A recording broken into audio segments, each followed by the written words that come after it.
Hello दोस्त, क्या हाल चाल। मैं हूं आपका दोस्त कुमार आज़ाद।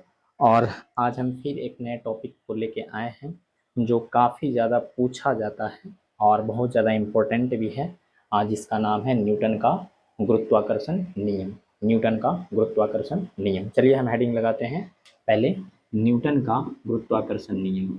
न्यूटन न्यूटन का न्यूटन का गुरुत्वाकर्षण गुरुत्वाकर्षण गुरुत्वाकर्षण नियम। इंग्लिश में बोलें इसको तो क्या बोलेंगे दोस्त? Newton's law of gravitation.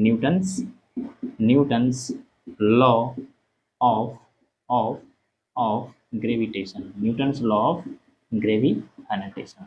जिसको हिंदी में समझना है तो हिंदी में समझेंगे, जिसको इंग्लिश में समझना है वो इंग्लिश में समझिए, ठीक है। दोनों में हम लिखेंगे। ये क्या बोला था बेसिकली आप समझो। अभी हम एग्जांपल लेते हैं। ये है m1 kg, ये है m1 kg, ठीक है। और एक लिए हैं हम इधर, देखो m2 kg। एक लिए हैं इधर हम m2 kg और दूरी कितना ले लिए हम r। दूरी कितना है दोस्त? r। ये क्या बोले थे? ये बोले थे कि हमारे पृथ्वी पर कोई भी आप दो वस्तु को ले लो, हमारे पृथ्वी पे या आप कहीं भी कोई भी दो वस्तु को ले लो जिसका द्रव्यमान है ना m1 kg हो और दूसरा कितना है m2 kg है। कुछ भी ले सकते हो, 100 kg, 200 kg, 300 kg, इधर 400 kg।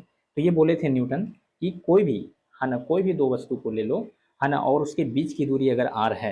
ये बोले थे कोई भी हमारी धरती पे या हमारे है ना पूरे ब्रह्मांड में कोई भी दो बॉडी ले लीजिए जिसका द्रव्यमान m1 kg और m2 kg है। मान लिया ये कोई भी दो वस्तु का द्रव्यमान क्या है, m1 और m2 kg है, और उसके बीच का दूरी इन्होंने कितना लिया था, r। तो ये क्या बोले थे कि कोई भी दो वस्तु जिसका द्रव्यमान m1 और m2 kg है और अगर उसके बीच की दूरी r है, उसके बीच की दूरी r मीटर है, क्योंकि दूरी है दोस्त तो मीटर में लेंगे, तो उसके बीच की दूरी अगर r मीटर है तो ये बोले थे कि उनके बीच एक आकर्षण बल कार्य करता है। न्यूटन महोदय बोले थे कि उनके बीच कौन सा बल? एक आकर्षण बल हमेशा कार्य करता है। यानी ब्रह्मांड में कोई भी दो बॉडी के बीच, कोई भी दो बॉडी के बीच हमेशा एक आकर्षण बल कार्य करता है। ये कौन बोल रहे थे? न्यूटन। अच्छा, उस बल को इन्होंने क्या नाम दिया? एफ। उस बल को अभी हम ले लेते हैं क्या दोस्त? एफ। तो ये क्या बोले थे कि कोई भी दो बॉडी के बीच, कोई भी दो बॉडी जिसका कुछ भी द्रव्यमान हो और कुछ भी दूरी पे रखा हुआ हो तो उसके बीच हमेशा एक आकर्षण बल कार्य करेगा। उस आकर्षण बल को इन्होंने एफ बोला। चलिए, उसके बाद ये क्या बोले? ये बोले कि जो आकर्षण बल है दोस्त वो इन द्रव्यमानों के गुणनफल के समानुपाती है। मतलब ये हुआ कि अगर द्रव्यमान ज्यादा हो, भारी वाला वस्तु अगर दो गो हो, दो वस्तु अगर आप जो लिए हो वो काफी ज्यादा भारी है, यानी उसका द्रव्यमान ज्यादा है, तो उनके बीच जो बल लग रहा है ये भी ज्यादा होगा। यानी ये बोले थे कि जितना ज्यादा द्रव्यमान उतना ज्यादा बल, यानी और जितना कम द्रव्यमान उतना कम बल। ये बोल रहे थे न्यूटन कि जो दो बॉडी लिए हैं जिनके बीच हम बता रहे हैं कि आपको आकर्षण बल कार्य करता है, वो आकर्षण बल डिपेंड करता है m1 और m2 पे। यानी जितना भारी वस्तु अगर आप लिए हो, दो वस्तु जितना ज्यादा भारी होगा उसके बीच आकर्षण बल उतना ज्यादा होगा। वस्तु का द्रव्यमान जितना ज्यादा कम होगा आकर्षण बल उतना ज्यादा कम होगा। यानी ये जो बल है, ये बल है किसके समानुपाती था? m1 गुना m2 का समानुपाती था। m1 गुना m2 का समानुपाती हो गया।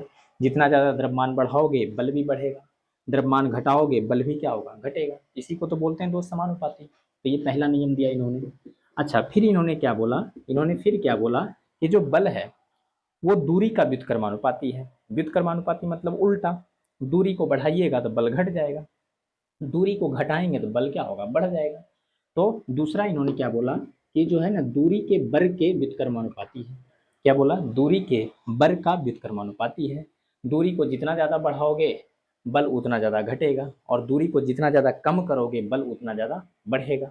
तो दो नियम इन्होंने दिया था। पहला तो यही बोला कि द्रव्यमान को आप बढ़ाते जाइए तो ये बल भी बढ़ता है, और द्रव्यमान को घटाइएगा तो बल भी घटेगा। यानी ये बल किसके समानुपाती था? m1 गुना m2 का। और दूसरा इन्होंने क्या बोला कि दूरी का व्युत्क्रमानुपाती है। व्युत्क्रमानुपाती का मतलब उल्टा होता है दोस्त, जिसको इंग्लिश में बोलते हैं रिवर्स प्रोपोर्शनल, है ना। एफ इज रिवर्स, है ना, reverse proportional of square root of distance, है ना। तो व्युत्क्रमानुपाती मतलब उल्टा होता है, दूरी को बढ़ाइएगा तो बल घटेगा, दूरी को घटाएंगे तो बल क्या होगा? बढ़ेगा। तो दो नियम इन्होंने दिया था। अब इस दोनों नियम को अगर हम कंबाइन कर दें, समीकरण 1 और समीकरण 2 को कंबाइन कर दें, यहाँ से क्या मिलेगा? यहाँ पे हम लिख देते हैं समीकरण 1 एवं 2 से, समीकरण 1 एवं 2 से। तो f बताओ समानुपाती किसका है? तो m1 गुना m2 का है ना। और व्युत्क्रमानुपाती किसका है, आर स्क्वायर का है। व्युत्क्रमानुपाती मतलब नीचे आप लिखोगे, और समानुपाती को जब इन्होंने हटाया एक कांस्टेंट आया, यहाँ पे एक नेतांक आया जिसको बोलते हैं न्यूटन का गुरुत्वाकर्षण नेतांक। तो यहाँ पे समानुपाती को हटाया तो एक नेतांक आता है जी m1 इंटू m2 बटे are square. Ji m1 into m2 बटे आर स्क्वायर, यही क्या है दोस्त, यही है न्यूटन का गुरुत्वाकर्षण नियम। यही क्या है, न्यूटन का गुरुत्वाकर्षण नियम। आइए इसको हम और थोड़ा एक्सप्लेन करें, और इसको हम एक्सप्लेन करते हैं। तो यहाँ पे क्या मिला आपको, f का वैल्यू क्या मिला, तो आप बोलोगे f जो मिला सर, f कितना मिला, तो आप बोलोगे f कितना मिला बताओ, तो f मिला g m1 into m2 by कितना मिला, आर स्क्वायर। आप बोलोगे g क्या है, तो यहाँ पे g जो है दोस्त, g जो है यहाँ पे न्यूटन का गुरुत्वाकर्षण नियतांक है। g क्या है, ये है न्यूटन का गुरुत्वाकर्षण गुरुत्वाकर्षण नियतांक है। न्यूटन का गुरुत्वाकर्षण नियतांक है। अब इसका मान देखो दोस्त, याद रखना होगा, और इसका मान कितना होता है, तो जी का मान जो इन्होंने दिया था 6.67 गुना 10 का पावर है ना, 10 का पावर -11 न्यूटन मीटर स्क्वायर पर है ना के जी स्क्वायर, न्यूटन मीटर स्क्वायर पर के जी स्क्वायर। ये कैसे आया तो ये हम बताएंगे। अभी आपको जी का मान याद रखना है, बड़ा वाला जी का मान 6.67 गुना 10 का पावर -11 न्यूटन मीटर स्क्वायर बटे के जी स्क्वायर, ये जी का मान था। अच्छा, यहाँ से तो फॉर्मूला तो क्लियर हो गया। अब जी का मान ये आया कैसे, तो आप देखोगे अगर आपको जी का मात्रक पूछे, जी का मात्रक, चूंकि जो मान है दोस्त वो तो याद रखना होगा, जी का जो मान है 6.67 गुना 10 का पावर -11, ये तो याद रखना होगा। लेकिन मात्रक कैसे आया, न्यूटन मीटर स्क्वायर बटे के जी स्क्वायर, वो हम बता रहे हैं।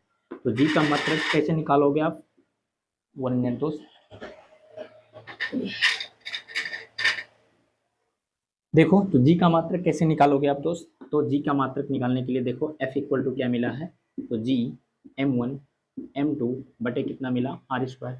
अब आप बताओ बराबर है तो कैसे गुना करते हैं, क्रॉस, यानी जी m1 m2 को किसके साथ, 1 के साथ, और f को किसके साथ, आर स्क्वायर के साथ। तो यहाँ पे हो जाएगा जी m1 m2 बराबर क्या होगा, एफ आर स्क्वायर, क्या होगा, एफ आर स्क्वायर। आपको निकालना है जी, तो जी इक्वल टू क्या हो जाएगा दोस्त, तो बोलोगे एफ आर स्क्वायर, और ये गुना में है तो क्या होगा, भाग लगेगा, m1 इंटू क्या होगा, m2। अब जी का क्या चाहिए आपको, मात्रक, जी का क्या चाहिए, मात्रक, तो बताओ क्या होगा, f क्या है बताओ, बल है, बल का मात्रक बताओ, न्यूटन।